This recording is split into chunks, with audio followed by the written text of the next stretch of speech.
Guys, രാവിലെ തന്നെ phone തോണ്ടിയിരുന്നപ്പോഴാണ് ഒരു ഓർമ്മ വന്നത്. അശ്വതി ചേച്ചീൻ്റെ ഒരു വീഡിയോ ഉണ്ടല്ലോ പൂള വെച്ചിട്ട്.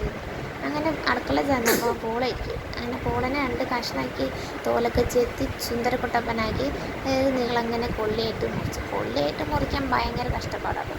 പിന്നെ ഞാൻ ആ വീഡിയോയിൽ കണ്ട പോലെ മഞ്ഞപ്പൊടിയും ഉപ്പും വെള്ളം കൂടി മിക്സാക്കി ഒരു ചെറിയ കട്ടിലലിക്കൂടാക്കി വെച്ചു. ചട്ടി വെച്ചിട്ട് എണ്ണ ചൂടായാൽ അതിലേക്ക് വെളുത്തുള്ളിയും കരിവേപ്പിലയും ഇട്ടിടണം.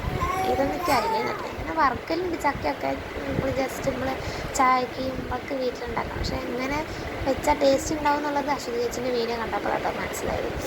അങ്ങനെ അത് ചൂടായി ഒന്നിങ്ങനെ ചുവന്ന് വന്നാൽ നമ്മൾ ഈ നോക്കി വെച്ച നീളത്തിലുള്ള പൂളക്കൊള്ളി അതിലിടാം. കനം കുറയ്ക്കാൻ കേട്ടോ ഏറ്റവും നല്ലത്. അങ്ങനെ ഒന്ന് ചൂടായി വരുമ്പോൾ നമ്മൾ ആ ലിക്വിഡ് ഒഴിച്ച് വെക്കണം. Very taste, super taste.